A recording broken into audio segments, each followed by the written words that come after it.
Saint-Pétersbourg, pôle économique et culturel de la Russie, abrite depuis ce mercredi 18 juin la 28e édition du Forum de Saint-Pétersbourg. Parmi les quelques 20 000 participants attendus dans la ville natale du dictateur russe Vladimir Poutine, des Africains, une cible juteuse pour le bourreau des Ukrainiens.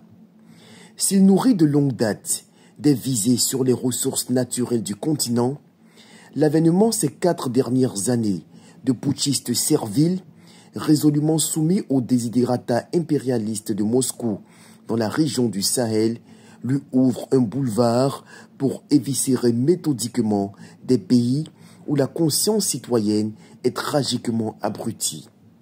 Principal objet de l'heure pour fanatiser ces affidés sahéliens, les expéditions de graines de blé. Promis en 2023, ces 200 000 tonnes d'aliments issus du vol des productions céréalières ukrainiennes sont acheminées progressivement en Afrique, notamment au Burkina Faso, au Mali, au Niger, en Centrafrique et au Sénégal.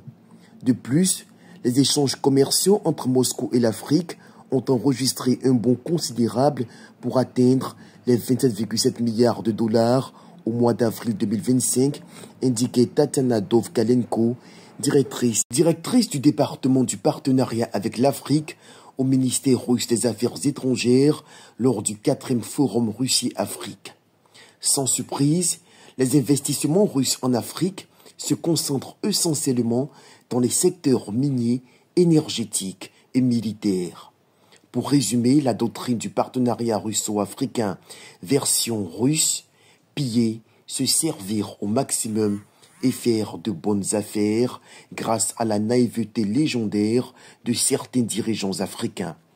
Cette amitié que vante la Russie poutiniste dans ses relations avec le continent noir ne ressemble à rien d'autre qu'au mépris.